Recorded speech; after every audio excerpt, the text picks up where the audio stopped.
Hey everybody, welcome to Aaron Live. We are pumped about this one. This is our second one, our second episode live stream for you guys right from our studios here in Australia, right around the world. I gotta say, the first episode was amazing and I can't wait to share with you guys more about this Aaron Live show. We've got a huge one planned for you. So without further ado, how about we get into another episode of Aaron Live? Let's do it.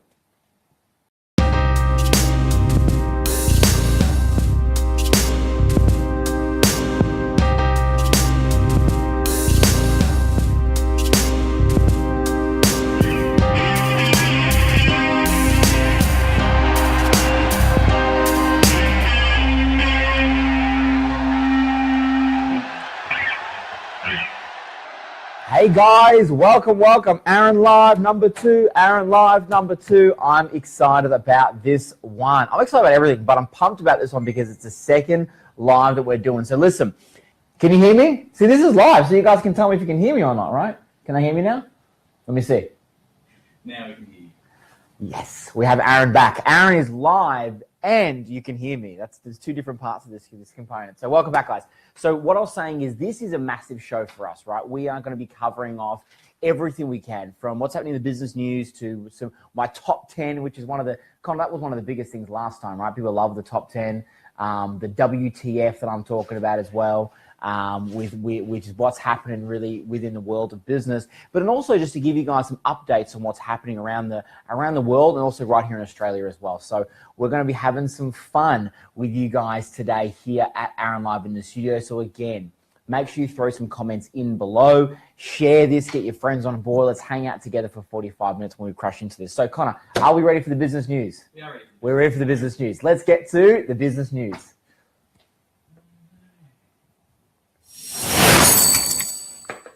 All right, the biz news. We make it sound even cooler when we say the biz news, don't we? That's why we call it the biz news.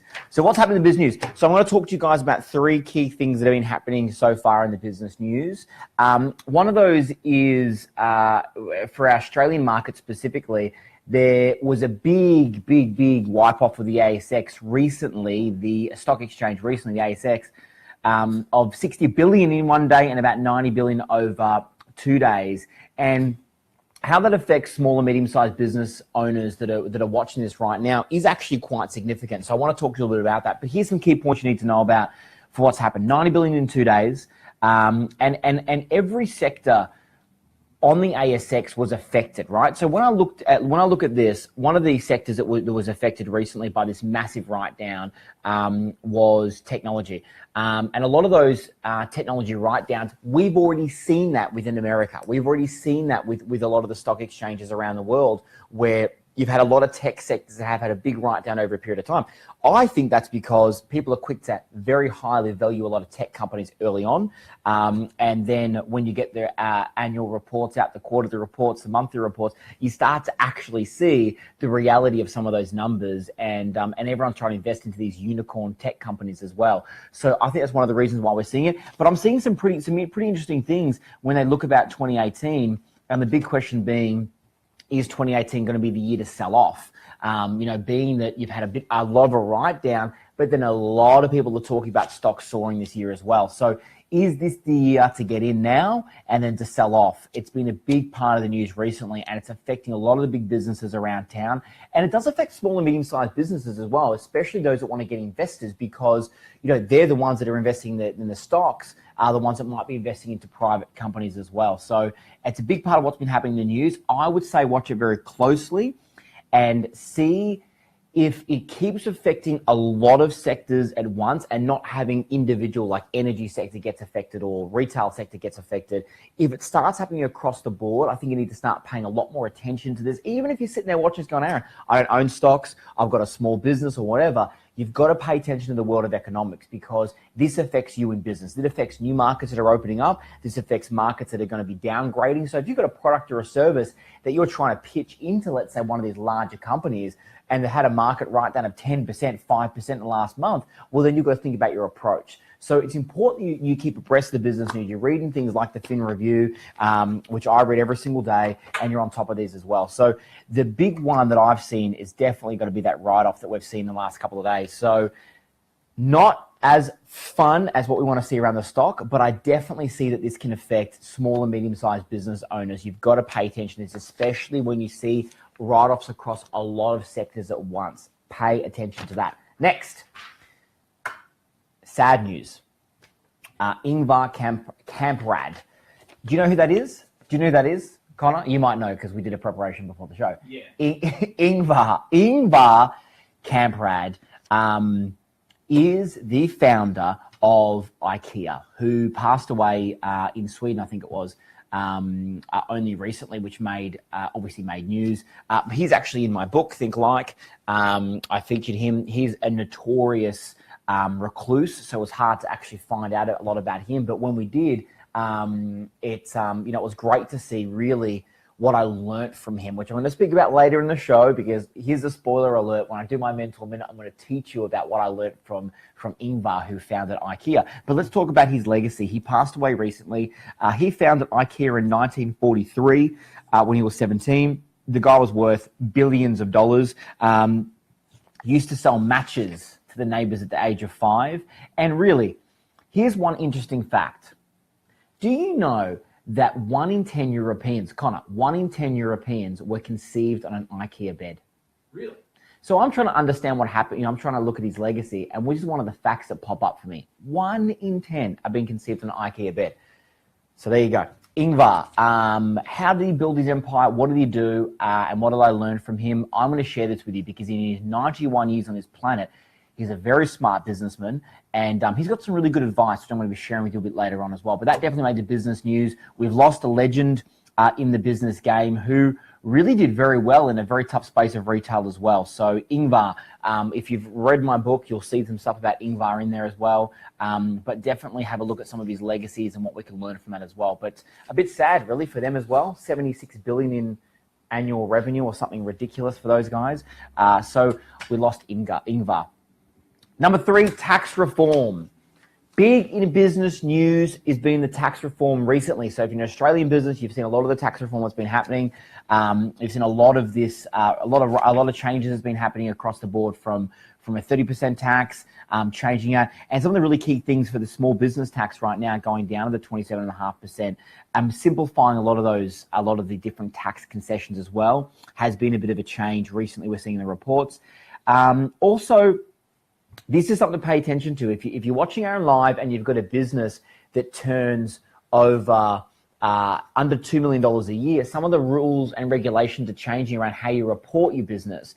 So it'll give you a bit more of an advantage. So if you turn over a couple of $1 million a year in your business, more than 2, let's say $3 million a year, what used to be a cap at 2 million in the way that you do your accounting and reporting has actually now changed to around 10 million. So have a look into that, because that can be some reform you want to be on top of, especially if you're turning over a significant amount of money because of those reforms that are happening. But as part of this, when I look at the tax reform, I'm still blown away. Looking at Qantas, right? How much does Qantas make? A lot of money. Qantas turnover, get this, listen to this. Last financial year, their pre-tax profit was $1 billion, pre-tax profit, right? Guess how much tax they paid, Connor? I have no idea. None. Okay. Is the correct answer? Right. None. They paid. So now, I'm not going to turn Aaron Live Biz News into beating up big businesses, right? Listen, I'm going to just give you some facts. Qantas have not paid corporate tax. They've not paid $1 of company tax since 2009. Energy Australia have not paid $1 of tax in about the last decade, even though they've got 1.7 million customers and they are worth about they do about 24 billion in revenue over the last 3 years, up until 2016. So 2013 and 2016, 24 billion in revenue, haven't paid $1 in tax. I'm just making a point. I'm not picking on any of these big guys because I believe in and by the way, if you're wondering how that happens, I'll give you a very simple explanation. if you make a lot of profit this year, I'm going to use Fiji Water as an example. If you made a loss this year and then you go into the next year and you start to make a profit, a lot of the tax concessions are laid to write off some of that, and some of the depreciation as well over a longer period of time. So a lot of the bigger companies where they've got older infrastructure, they're reinvesting into their infrastructure and they're able to write that off. So I'm not against that. But when I look at the reform that's happening around the tax right now for small and medium-sized business owners, there needs to be a lot more help to employ more people. There needs to be tax concessions, a lot more tax concessions for small businesses hiring more people into workforce. There needs to be a lot more tax concessions around the small and medium-sized businesses, because it's those small and medium-sized businesses that are going to become these bigger corporations. So I'm not against big corporate giants not paying tax when it's legitimate. It makes sense. They're growing their business and they're in the right way. We all know that there's ways, and there's some other companies out there that I'm sure are finding some ways to do it.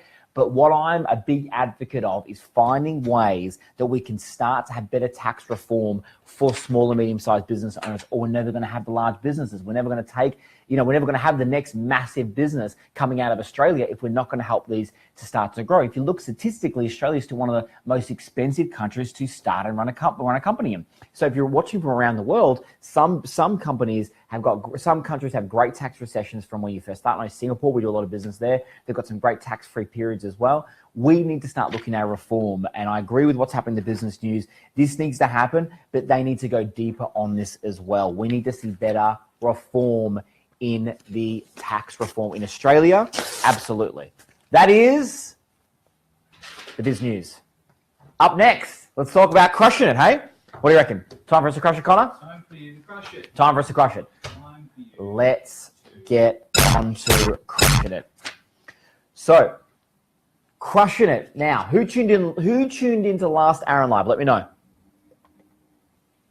Let me know if you tuned in last Aaron Live. I'm watching your comments as well. Let me know if you tuned into last Aaron Live. Crushing it. This is a segment where I single out a single company that I think is absolutely kicking butt and doing really, really well. And my Crushing It award that I'm giving out this month, I've been watching this company now for 12 months. And I've watched actually more than 12 months now, probably about 2 years now. And this company and the founder have really started to come into their own recently, where they've started to be, starting to get a lot more media, started to grow, and are doing really well. I love that this company is an Australian company, and the Crushing It award this month goes to Showpose. Showpose. So if you haven't heard of Showpose, it might be because you don't shop for female clothing online.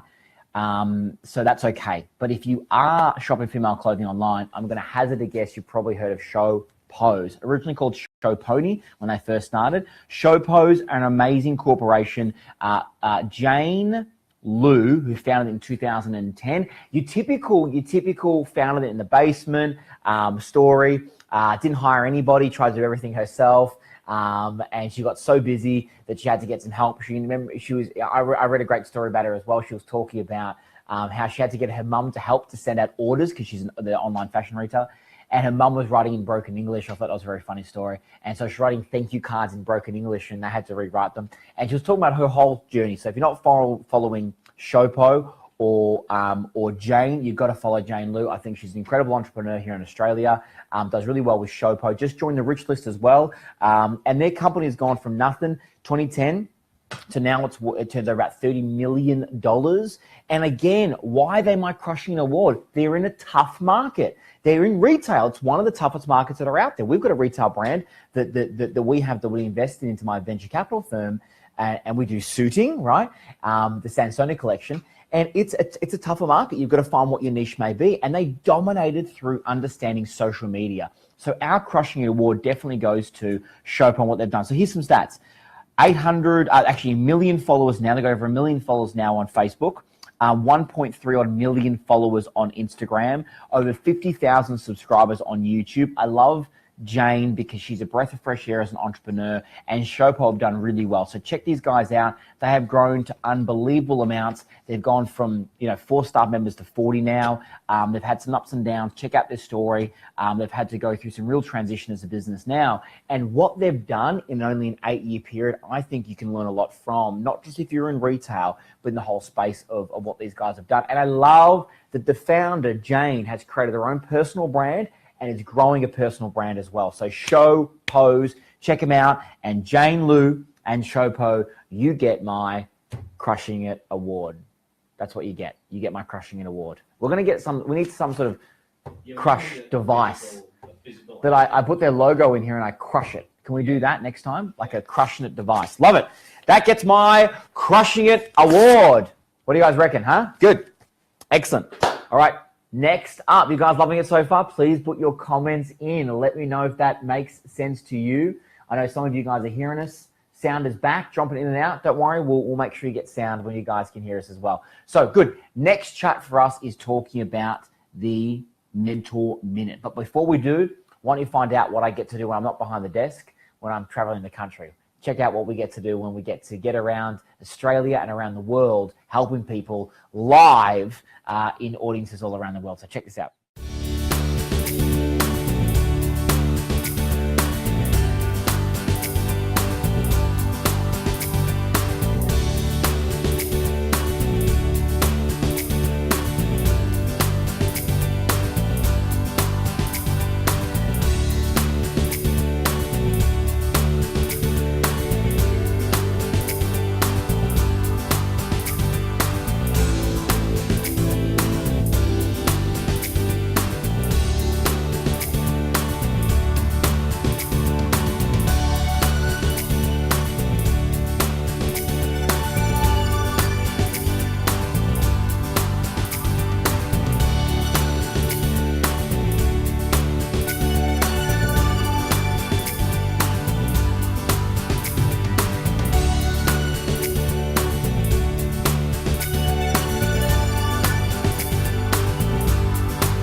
All the fun stuff when you're live, huh? Yay! We're back. Can you hear us again? We're back.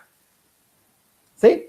We get to be fun. We get to be live. We get to be, at least you know we're here.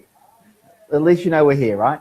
I love it. Okay, good. So guys, we're going to have a chat now about the Mentor Minute, and we're going to hopefully our audio doesn't stop, yeah? Hopefully our audio doesn't stop this time. Okay, so what Mentor Minute is about this time is INGVAR. INGVAR KAMPRAD, from founding IKEA, and similar to what Jane's done with Shopo, the ability for these guys to be able to take a product in an industry where it's highly competitive. If you look at it, what INGVAR did, I broke it down in Think Like. So some of you might even have the Think Like book. If you don't, you can grab it at buythinklike.com. It's a bestseller. It features a lot of billionaires around the world. And INGVAR, he represents one of those people that was a pioneer. Like if you look at his story and look at where IKEA came from, this is not a 10-year venture. This is a guy that came up against absolutely all the odds that he could. So when I looked at his journey, when I wrote Think Like, and I looked at all the things that he did, one of the things that stood out for me, for him was selling leadership. He had the ability to get out there and connect with people about what he really believed in, and from the heart what his message was. And knowing that it wasn't just about selling his products and services, but getting everyone to understand what he was, a walking, talking example of what he wanted. He wanted people to be able to work hard. He wanted people to be able to be focused on what they need to do on a daily basis. He wasn't just saying, well, if you work in this company, follow this set of rules, I want to do my own thing. He really believed from leading from the front, and he really believed that his job every day, when you look at the research of what he's taught, when there's a very limited amount of teaching, or you look at what managers have said that have worked from it, or directors or team members that have been there, he was a person who was always trying to sell leadership. He was a person who was always trying to get people involved in not just what they're doing, but why they're doing it. And I think we can take some lessons from that. It's not just about saying, hey guys, this is what we do. There's really a great famous TED talk by Simon Sinek about this, about talking about what you do and how you do it and why you do it. And I think that maybe Simon took something from Ingvar's book, because really that idea of selling leadership to people and having the leadership team so focused and driven on what it meant to be a part of that organization is what really filters then through to the rest of the organization as well. And it did that from the day dot, from when he first started IKEA in 43, whenever it was, or 43, to when he passed away, when he left being the CEO of that company as well. So selling leadership for me is one of the big things that you can take away from here. So if you've got a team, think about it like this. If you've got a team, you've got 1 or 2 team members that work for you, or you've got 50 team members that work for you, what is it that you can take from that you can learn when it comes to selling leadership and getting those leaders to believe in what you do, not just know what they need to do or understand the process of what you do, but why do you do what you do, and constantly selling the vision to them so that they can have that conversation with your team members, and then those team members are having the conversation with your clients, with your customers as well. So I love when I learned about that for him when it comes to selling leadership. Number 2, second thing I love for Ingvar is knowing what's important, right? So people, if you followed Ingvar, right, you would know that the term is frugal, right? In Australia, we probably call that a tight ass, right?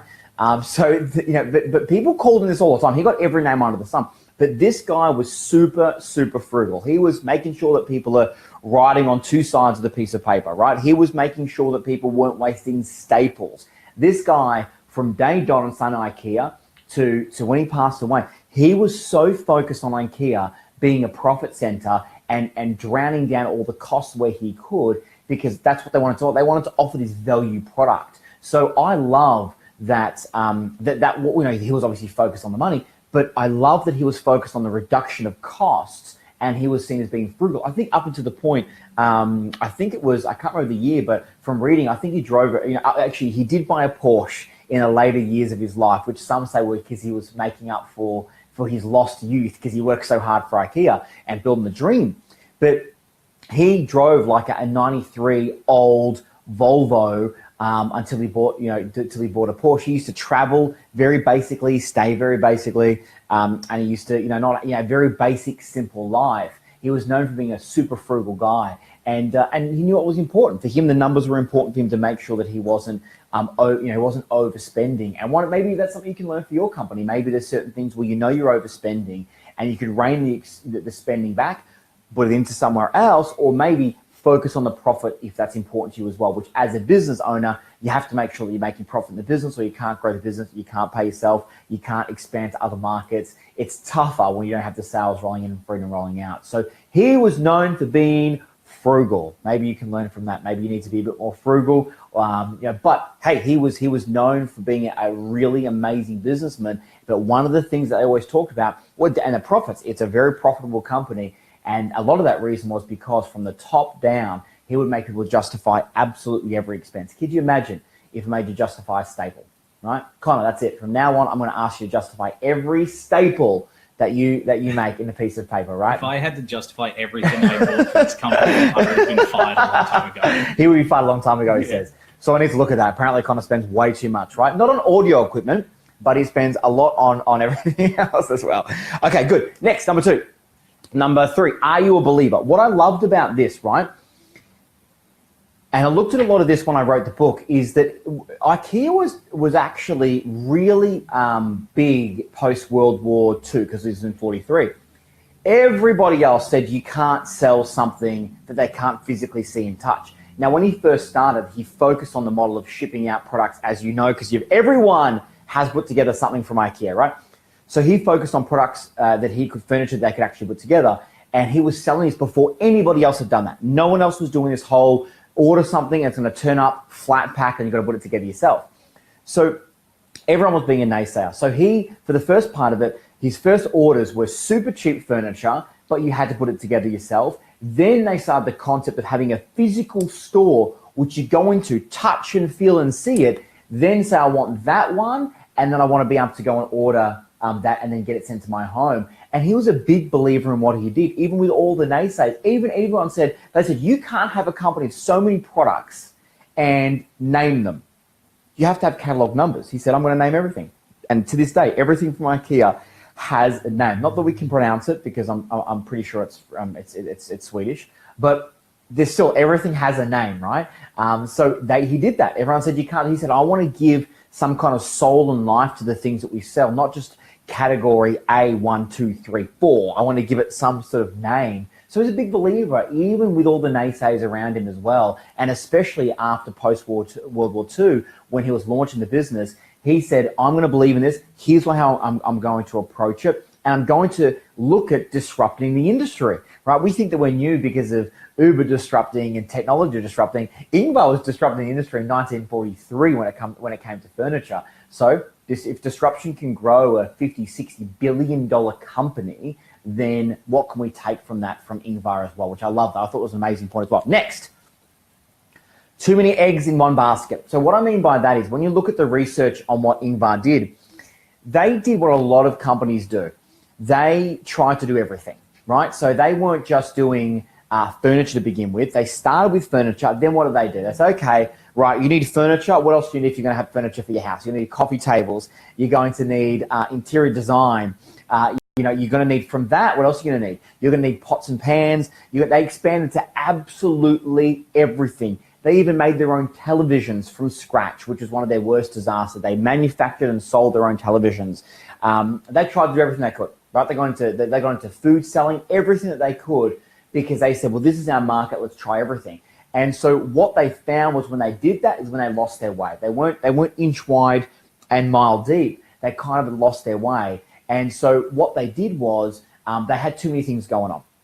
So what we can learn from that and what they went back to doing, which is when they skyrocketed the business, is when they went back to what are we good at? We're good at furniture and interior design. That's what we're good at. And they focused back on that, as opposed to trying to be a white goods retailer, as opposed to trying to be an electronics retailer. They went back to the things that they're good at and they dominated that market, because his idea of that whole too many eggs in your basket is, well, he said, well, look, I've only got this much time I can spend in my time, my managers, the resources that we have. What can we do to make sure that we're spreading our time on the right things, not just spreading it across 5 things, but what if we all just focus on dominating this one niche? So like a lot of businesses, and I see this tons of times when I travel the world and I speak to businesses, they start with one niche, they do really well, and they quickly overexpand to 5 other things really quickly. They spread their time across everything, and they become everything to everyone and nothing to no one.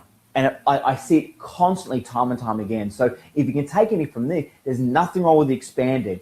But when you expand, you can't stop doing the things that got you dominance in that one niche when you go to the next niche. So take some word of advice from INGVAR, who's built this amazing company, IKEA, and they did it, and they went back to what they knew. They went back away from, trying to manufacture TVs and all those kind of things they were doing before, back to what they know. And let's face it, they do what they know really well, and they definitely have an inch wide, mile deep. You go into IKEA, you don't leave for 10 hours, right? Unless you find those sneaky, have you ever found those, Connor? Yeah. The sneaky exits, the sneaky exits, where you kind of go this way behind the thing. I've done that before a few times too, because you get trapped, right? You get trapped in there as well. But hey, it's a good business model. It's a great business model if you look at what these guys do. Good. Next, what else have I learned from INGVAR? Chocolates at the checkout. Now, not actually chocolates at the checkout, but here's what they did. They were really the pioneers of this. If you've ever been to IKEA, you'll see that there is a food court in there. Quality of food, question mark. But price of food, cheap, right? Now, why do they have that in there? Because when people are shopping, what stops them from wanting to continue? They're hungry. You shop for a minute, you go, now I'm hungry. Shop for a minute, now I've got to go to the bathroom. They wanted to make sure there was zero excuse. So you can go there and you can shop, and I'm sure you guys have seen it too. They have a dining room in there where you can get food. Now, listen, this is what's called a loss leader. They don't make a truckload of profits from their food inside their stores. But what they do is that they keep you and me as their customer inside their store, and then you can go back for more. So the question is, what are some of the challenges that you might have around your market, and how can you tackle that front on? IKEA literally founded this way of having food in their stores, so people didn't have to leave. You can come for 2 hours, have a break, sit down on the couches, go and have some food, go to the bathroom, and then go for another round. And that's exactly what they wanted. The more that they had people coming back, the better that they were as well. The better and the more profits that they were making as well. So I loved learning about this from these guys. And the question is, what can you do in your business or in your niche to keep customers, maybe it's online, maybe if you've got an online business, what can you do to keep them online longer? How can you engage them longer on your shopping cart to get them to add more into the basket? What can you do to get people to be with you longer? Because then that translates longer into sales, which is what Ingvar found as well, which is a great point that I learned from him if I look at it. Next one is making mistakes, right? So don't be afraid to make mistakes. Don't be afraid to go out there and say, I know that I might make some mistakes in what I do. I know that I might fail in what I do. Now, if you think about it, we know, you've heard every entrepreneur under the sun talk about making mistakes, right? Everyone under the sun. But what's the difference between him? He literally had to live and breathe it. Here's one of my favorite stories. You're gonna believe this. How big is an IKEA store? Is it like the biggest store that there is that you've ever seen in your entire life? So get this. Here's a mistake for you. He told one of his directors that they wanted to open a store, a brand new store in a new location in one of their countries they were expanding into, right? So he told them the store they wanted a location. They went and set up this store in the wrong city because the pronunciation, right, or the enunciation of the store and what they had said, the location, the guy misinterpreted it. They set up a whole IKEA in the wrong suburb. Now that's a fuck up. Like there's like small issues, and there's like, you literally set up a gigantic IKEA store in the wrong suburb. Is that like the best mistake you have ever heard of in your entire life? So learn from mistakes. Know that that's a part of life, and learning from mistakes is what's critical as well. I thought that was an amazing point from him as well, which I love. Good. Next one. This is important. Again, fighting hard. Now, this goes back to my first point about being a pioneer and changing around what he did around selling the leadership and being a believer. Now, he had to fight hard because when he was doing this, he lost not just customers. Customers are trying to be weird on how this thing might work, but every supplier that they were working with, all of their contacts that were supplying them, they put all of them off. And as soon as they started to have success, a lot of them did everything they can to stop supplying them with what they needed to be able to make their furniture. And he had to fight hard against naysayers that weren't just customers, but naysayers that were suppliers and people that were also in the same industry that saw that as a threat as well. So one of the things that Ingvar talks about, he says, you got to fight hard, even when everyone will start to close in on you because they know you're getting success or because they're jealous, which a lot of them were for what Ingvar done for IKEA. You've got to make sure you fight past these naysayers. But he said, you got to fight hard. You got to fight hard because the process of fighting hard, you're going to come up against battles, and you might be thinking my battle is, can I get sales? Can I get leads? Can I get the right team to do what I need to do? He had battles internally from the suppliers that he was working with as well, which is part of growing in a new niche or trying to disrupt the market as well. And he was a big disruptor as well. So there's some pretty key things that we can learn from Ingvar. So that, my friends, is my mentor minute. All the things I've talked about so far, these 7 points, they're the things I learned from Ingvar, which I featured in my book. And unfortunately, the news is obviously that he passed away recently. So I thought, let's honor him in this mentor minute, and let's look at his legacy as a business owner and as a pioneer and as an inventor, and let's look at what he's done as well. So that is our mentor minute, and that is Ingvar Kamprad.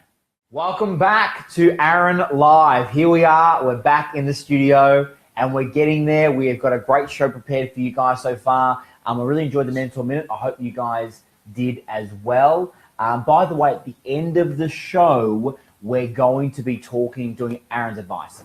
So if you got any questions so far that you want to ask about what I've spoken about so far, or if you've got a business you want to ask me anything, you can put it in the comments below on the Facebook feed, and you can just put the hashtag Aaron's advice. Aaron's advice, and then the guys will be looking out to choose just a couple of those questions as well for this segment, which I'm going to be getting to at the end of it as well. So I hope you guys enjoyed learning from Ingvar Kamprad. I'm sure I'm saying that wrong. I am positive I've been saying his name wrong for like the last 5 years. But the IKEA founder, and learning from him, from his legacy as well. So now it is time for my favorite little section. It's my favorite section purely because I love the graphic you're about to see. But now it's time for us to talk about WTF. What? Isn't he just the coolest dude ever? Can you play it once more? I know we play it twice all the time. Just once more. Just make sure can you play just once more? What? I just love looking at that. I just love looking at that graphic as well, right? So guys, WTF? Who is going to get my What the Fuck award this month? So this one for me goes out to loyalty cards. Loyalty cards that haven't got their act together. Loyalty cards that have no idea what they're supposed to be doing, right? Like this one, for example, right? And more. There's more I've got to show you guys. But let me tell you something, loyalty cards. Now, we all have heard of loyalty cards before. We know if you go and you get yourself a coffee, you're going to get, a free one after a few of them, or you're going to be able to buy something and get 50% off, whatever it may be. But the amount of loyalty card programs that I'm seeing out there now that have been created by somebody who must have been asleep when they created it, or not actually thinking about their business at all, because they're actually not helping their business in any way. They're actually hindering their business. So, Connor, this is one that I saw the other day, right? Mm-hmm. I saw one the other day. You're not gonna believe this. I saw one the other day for a restaurant. You had to go to the restaurant and eat at the restaurant 10 times, and then you got a 10% discount on your 11th purchase. You had to go and dine in the restaurant 10 times, and on the 11th time, you finally got a 10% discount. Can you believe that? This restaurant average food price was about $25 a person. 2 people, that's $50. So I've got to go spend $500 with you, and then on my 11th meal, where I'm going to spend another $50, you're going to give me $5 off. I saw another one in the last 2 months when I've been traveling. They said, would you like to have a loyalty card? I said, no, it's okay. I don't really do loyalty cards. And they said, okay, we've got a great promotion. She pulls this card out, Connor, and it says, buy 19 copies and your 20th is free. How is that loyal? Just don't give them. Don't give them out. If you're going to give terrible, why are we still giving? Can I ask you a question? And I want to know in the comments, who still uses flybys? Does anybody use, every time do you have flybys? Does anyone actually have flybys, or am I the only person that doesn't have flybys? If you're going to have a loyalty program, here's the deal. If you're going to have a loyalty program, have one that actually makes a customer go, oh, that's pretty good. Not one that goes, not really going to work for me. Test it on 10 customers, see what they say, and if it works, roll it out. But my WTF award goes to people that keep creating loyalty card programs that do nothing but make people say, do you really not value me? And my favorite one is going to be 10% off on your 11th meal at my restaurant. Are you fucking kidding me? What is wrong with these people? WTF award, bad loyalty programs. WTF. But on the brighter side of things, I have my love it. Who wants to hear about my love it this time? My love it, love it, love it. Now, I give it a love it award, or I want to talk about something I'm absolutely loving. Last episode, if you didn't watch last episode, you've got to watch this. Last episode, we spoke about this being this little note that was under the bed, right? And at the back of the in the hotel room, under the bed, that says, we even clean under here, right? That I saw, and one of my students sent me the photo of as well. And that was a cool little thing. But here's a company that I have been following for close to 10 years, right? I've known about these guys for 10 years. You might have heard of them as well. But why they're getting my Love It Award is because I love what they've done in integrating charity into their business plan. So this month, my Love It Award goes to Tom's. So some of you guys might have heard of Tom's. I love what they do. If you haven't, go check out toms.com after this, after Aaron Live, obviously, because you're going to hang out with us for the next 20 minutes that we're hanging out here today. Okay, here's what you need to know about Tom's if you haven't heard about it. Founded in 2006, Blake, the founder, he found this on the strategy of this whole one-for-one strategy. So if you go and you buy yourself a shoe, they would then go and donate one pair of shoes to somebody who needs them in mostly a third world country that doesn't have, can't afford to have shoes. And from this one idea, this kind of one-for-one strategy, it's grown into everything. I want to make sure I miss nothing. They do shoes. They do eyesight now as well, where you buy the glass, you got the eyesight. They're doing water.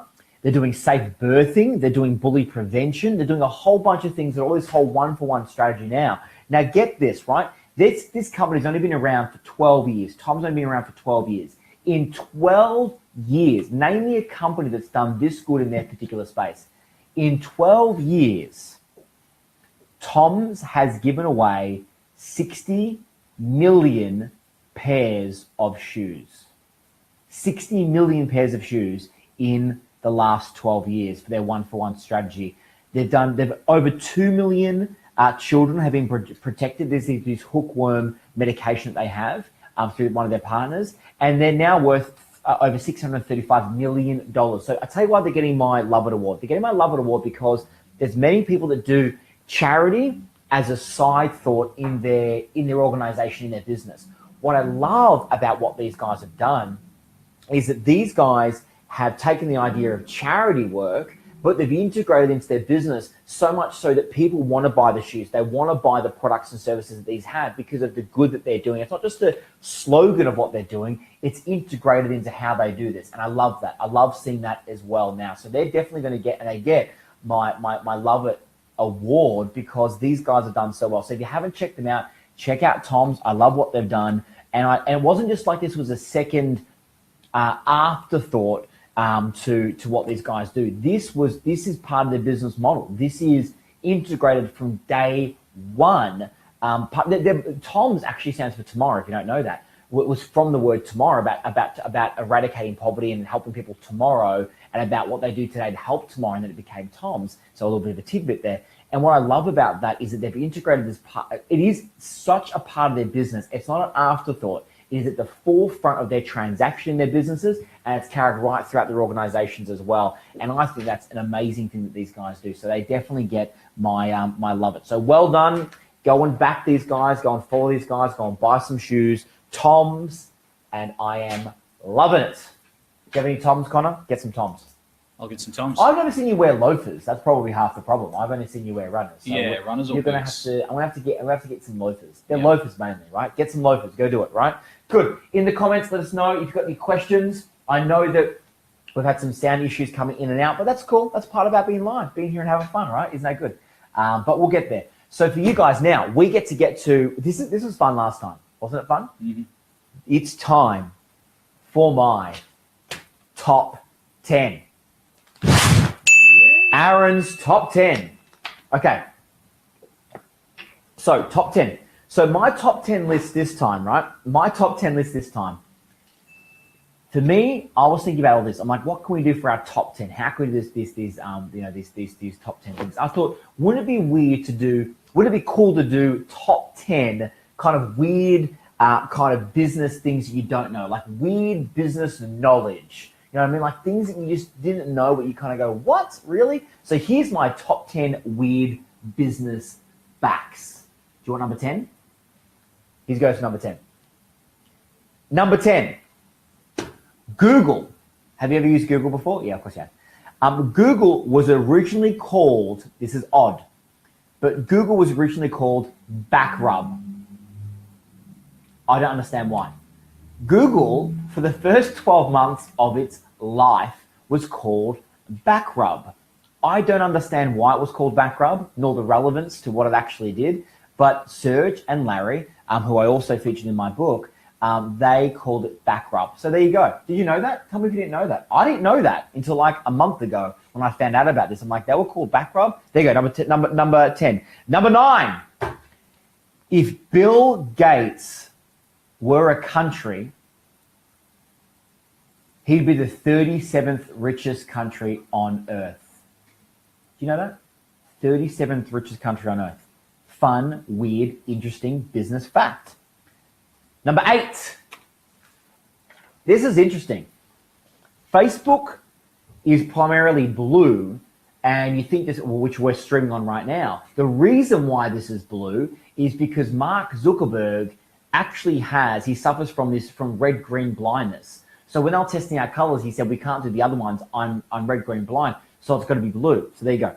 Facebook is blue because of Mark Zuckerberg can't see. I reckon they change it to like red because he won't know. And then they should just play a prank. Yeah. The whole of Facebook should just change it to like red for like a day. He goes, it looks a bit grey. Like, I don't know what's going on. It must be the server. Or like people who are preparing for the end of the world and want to stay off the grid, make your own Facebook, but make it all red and green. You won't know. You won't know. All over it. Love it. Zuckerberg won't catch you.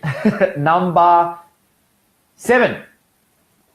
The Rubik's Cube is the best-selling product of all time. Do you know that? The Rubik's Cube is the best-selling product of all time. Now, I won't buy one because I can't do it. However, my wife, on the other hand, who's doing her PhD and is a very smart woman, she decided one day she was going to learn to do Rubik's Cube. She sat down for like 4 hours, pre-children, when you have 4 hours to sit down and actually try and do this stuff. And she worked out how to do Rubik's Cube in 4 hours. Listen, you could give me 4 days. Who's with me? You give me 4 days and I wouldn't be able to work out the Rubik's Cube. It is not my strong suit. Do you want the number 2 selling product of all time? iPhone.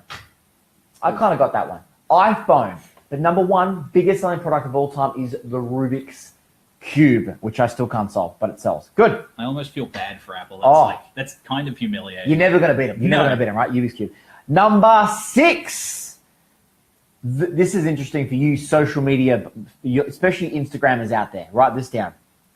The Mayfair filter. The Mayfair filter, right? Which I don't know which filter that is, but you'll be able to see one on the screen. The Mayfair filter in Instagram generates the most likes. Isn't it a weird fun fact? Follow my social media, and for the next 30 days, everything will be Mayfair, right? Everything. Let's see if it works. But there you go. Mayfair filter. There you go. Number 5. This is interesting. Apple's iPad Retina display is actually manufactured. They manufacture their Retina displays for iPad and their devices by Samsung. By Samsung. So Samsung went, well, we're going to compete with you, but here's what we're going to do. We're going to allow you to we're going to allow you to pay us money by creating your Retina display for them. Why don't they just stop doing that and then like hemorrhage them out of the market and then just do their own thing? I don't know. But there you go. Keep your friends close, your enemies closer, I suppose. Right? Love it. Okay, number 6.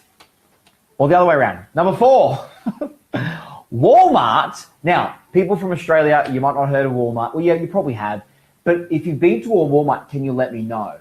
Because let me tell you something. I worked in Walmart for the first time, and it was like this weird information overload because I was looking at clothing, groceries, white goods, and random stationery all in my same kind of eyesight for some weird reason. I thought this doesn't make sense to have everything there. So Walmart, which you've seen a lot of Costco's and things like that are going out there these days, and Aldi and whatever in Australia, but Walmart, get this, Walmart averages $1.8 million of profit per hour. Per hour. Good business to be in. Number 3, 64% of consumers have made a purchase decision based on social media content. 64%. That kind of doesn't surprise me, but it's a good fact to know, so I thought I'll tell you. Number 2, this is an interesting, weird, and odd fact. Robert Cheeseborough, who you all should know, actually none of you will know because I didn't know this guy's name until I saw it too. Robert Cheeseborough is the inventor of Vaseline. He's the inventor of Vaseline. This is the dude. Yep, he looks old and he's selling his Vaseline and he's out of his cart and horse. He ate a spoonful of this every single morning. He ate a spoonful of Vaseline. Later account says that he died of Vaseline overdose. No, that's not true. That's false. Fake. Was it false news? That's fake news. Fake news. Yeah. Hashtag fake news. When did people stop naming their inventions after themselves? I know. I thought you were going to say Vaseline was invented by Mr. Vaseline. It should have been called the cheese bar. Yeah, exactly. The cheese bar. Yeah, he ate a cheese bar. I agree. Number one. We know we've gone up and down in orders, but now we're going to go down. Number one. Now, I don't get this because I don't know it, I don't play it, nor have I ever seen it. But apparently, because I asked all of my team in one of my company's team meetings today, and they all said, yeah, they've heard of it before, and it makes sense. Candy Crush brings in over $633,000 of revenue every day. Candy Crush. Have you played Candy Crush? Are you playing Candy Crush instead of paying attention to Aaron Live? That is my top 10. Candy Crush, $633,000 a day. It works. Top 10. Weird, interesting business, fun facts brought to you guys as well. So I hope you guys enjoyed that. I hope you're enjoying the show so far. And we're almost getting to the point now where it's time for... It's time. Aaron's advice. So... You've got... If you've been paying attention over the show, we've got a ton of comments that have been coming in, as well as the sound working and not working. Now the other comments as well around Aaron's advice as well. So Connor, give me a couple that you might have of some of the advice that you guys might want. Anything you want, by the way, go through it in the comments. Aaron's advice might be about what I've spoken about so far. You want to talk about one of the things I mentioned, the Biz News, INGVAR, that what we taught today. Might be around some of the companies that we've been profiling, or maybe it might be around your business. This is your chance to ask me a live question that might be able to help the rest of the audience as well. Go. Just having a look. Got a lot of comments. Some people appreciating the Aaron F-bomb after the sound issues. Scott Keating, who just came on tour. I do an F-bomb even if there is no sound issue. No, absolutely, yeah. It's part of his vocabulary. Yeah. Scott Keating commented saying, just right now had a guy pull me over and ask me for a price on a windscreen for his car. I told him, he asked me if I could do it cheaper, and I said, sorry, but I know what my worth is. See, Scott, nice. What I would have done is I would have got out of my car, broken his other window, and said, do you want me to keep going? Or well, see, that's where you're not even Hashtag Aaron's advice, right? Break more windows, thus creating more business value. Genius. Simple as that. But you know what, Scott? Let's talk about while Connor's having a look at some of more of the questions. Also, some of you guys have emailed into studio@aaronsantonio.com. Connor's got that email open as well. Mm-hmm. So studio@aaronsantonio.com. And we want feedback, by the way. So if you guys, and don't email to say make sure your sound's working. We know. But besides that, if you got a top 10 idea, you've got like Crush It. You want to talk with someone we can feature on Crush It. If you're loving something, if there's a what the fuck, whatever it may be, send it through to studio@aaronsantonio.com because we do the Aaron Live once a month. So we'd love your questions and feedback through there as well. But I want to talk about value. While Connor's looking for a last couple of questions. I got a couple of questions if you want to. Want to do questions? Yeah, let's do questions. Is there value? Okay, great. Yeah. So we've got a couple here from Christine Evans. Says sole trader or company from the get-go. I'm just starting. Christine? Yep. Hey, Christine. How are you? Here's my advice on that. If you are a customer-facing business, you are in a service, okay? If you're in a service-based business, whereas let's say I'm a massage therapist. I'm coming to massage you at your house, you're coming to my shop. If you are in a service-based business, you don't have an option. You are not legally protected if you are a sole trader. You need to have a P2A LTD to protect yourself as a company entity. So if that is you need to have one. Look, from the get-go, I think you need to have a P2 LTD anyway because you've got a lot more tax concessions. Because as a sole trader, you're paying marginal tax rates versus having revenue go through a company, which you can write more legitimate expenses off. So have a chat to your accountant, have a chat to your financial advisor. Definitely reach out to them as well. They're the ones that are going to be able to advise you. I know one of my students, Lan Ewan, you can look her up on Facebook. She's someone that a lot of my students go to for advice. So if you need an accountant that knows what they're doing in the entrepreneurial space. But I'm never a fan of sole traders. To answer your question, never a fan of sole traders from a legal and an accounting perspective. Oh, but by the way, on that, just don't worry about, I know you have to do your BAS and things like that, but when you're a small business growing, it's not really like there's a lot of BAS you need to do. And you don't need to register for GST. I think it's about $75,000. Then you can have to register for paying GST. So don't worry about GST. Cool. We've got a couple more here. We've also got some, one of these, I guess, would count as a suggestion for top 10. People want to know what your top 10 books to read as a starting entrepreneur would be. Maybe I'll do that on my next one. We'll do it on one of our other ones. Tune in next month. Next month, we'll do it. We've also got a good one here from Vivian, who was very quick to help us out with the sound issues. Thank you, Vivian. Thank you very much, Vivian. It seems like the same people in my industry get mentioned in articles all the time while others go unnoticed. Are they paying for the plugs? Is it connections they have? I have no idea because they are always the best. I'm in the cosmetic tattoo industry. So you're in cosmetic tattooing. Got a lot of other competitors that come out that are getting profiled. So here's what's happening. You need to have two brands. You need to have a company brand and you need to have a personal brand, right? So let me give you a great example, right? Jane, who I spoke about before, okay? Who I've ripped up and thrown on the ground. Sorry, Jane. Look, I didn't rip up your face though, so there's something in that, okay? So Jane, who I spoke about before, let's use her as a prime example. Jane owns Showpo, right? Now, Jane has two brands, Showpo brand and Jane Lou brand. Now, because she owns Jane Lou brand, she was in Fin Review. There's a lot of other companies that made $30 million, but she was on the cover of Fin Review because you go to her YouTube channel, she's out there, she's doing it. There's other companies that are worth tons more than Jane's, but she's out there as a personal brand and she's growing herself as a personal brand, so she's seen. The second thing is she was on the cover of In the Black recently, which is an accounting magazine. An accounting magazine. Why was she on the cover of that? Because she's an ex-accountant. So an accounting magazine wouldn't want to have necessarily just a business on the front or a person that does something or a company that does something. They want her because what's her story? In the garage, my mum was helping me to do this. I had no staff members. I did all this. They want the story because the story is what connects and the media is what they want. So you have to have two brands. That's to begin with. Now, the personal brand is the one you want to be able to market, which is the story, the heart, the soul behind what you do. You can have a company that has a heart and soul. I understand that. But look at the difference. I'm speaking about Jane today, not just because Showpo came in front of me, but because Jane came in front of me. And therefore, I connected her to Showpo. So you've got to have your own personal brand. And then as you get going, absolutely, PR's the way to go. Write a book. Everyone's going to acknowledge you. I wrote a book, just some stuff, because I wanted to profile the best people that I could find in the world and find out what made all of these people tick. And then the secret chapter at the back is me, my perspective.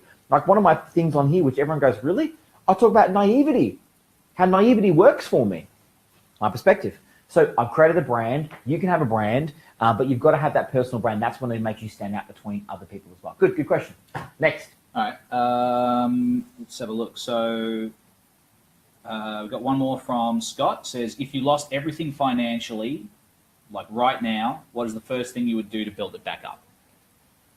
If I lost everything financially, the first thing I'll do to build it back up. Look, I think that if you didn't have anything, I would go back into business. That's just period. I would go back into business because I know what I can do and I know what my goals and my dreams are. So for me, I would look for the next market that I could find that had a problem in it, there was a challenge in it, there was an opening, and I'd go back into building a company around that. Let's say hypothetically, that might take a little while too. Let's say I've got nothing, I've got to build up capital. Well, one of the things that I teach is actually how to start and grow companies, like especially like my Empire Mastery Bootcamp, where I teach this. I talk about how to do it without having any money down. So you don't have to wait till you save money.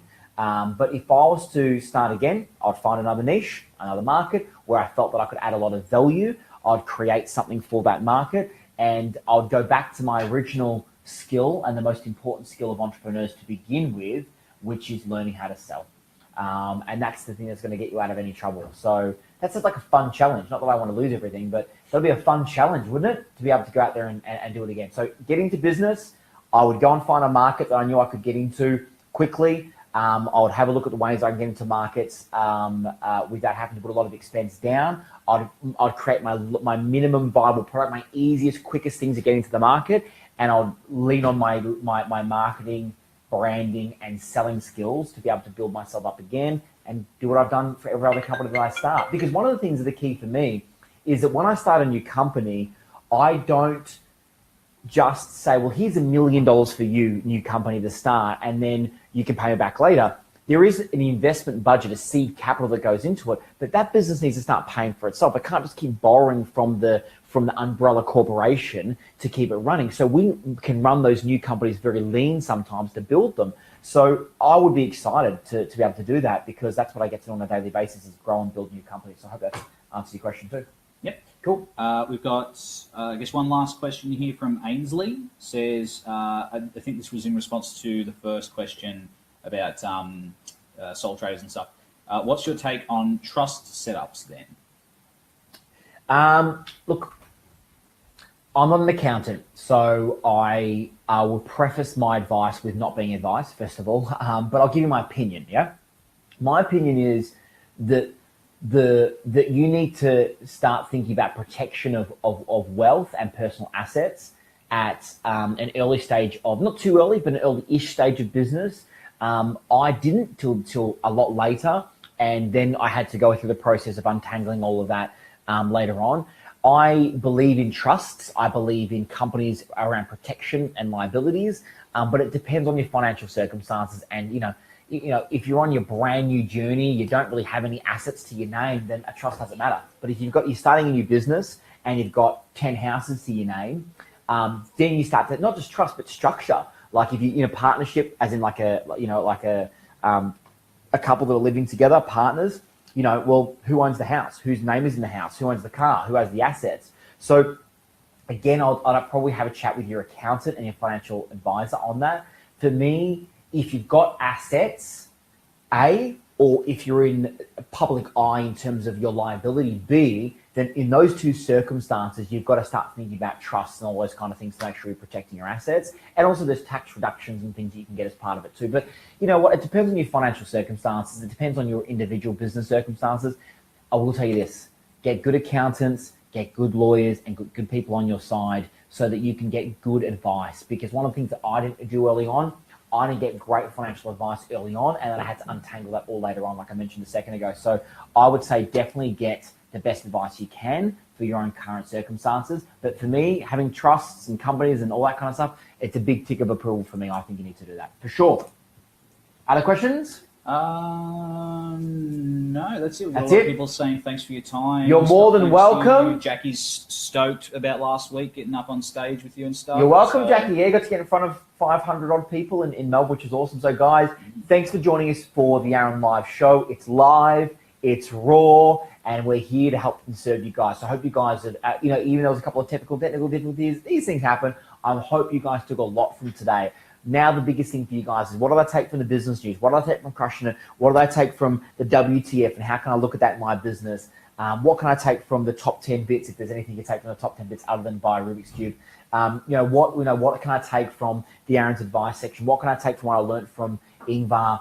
Think about this and implement this into your own business as well. So guys, I love joining you. Every single month we will do this. Please send your comments and your suggestions in to studio@aaronsansoni.com. What you want to do, what's the top 10 idea you've got?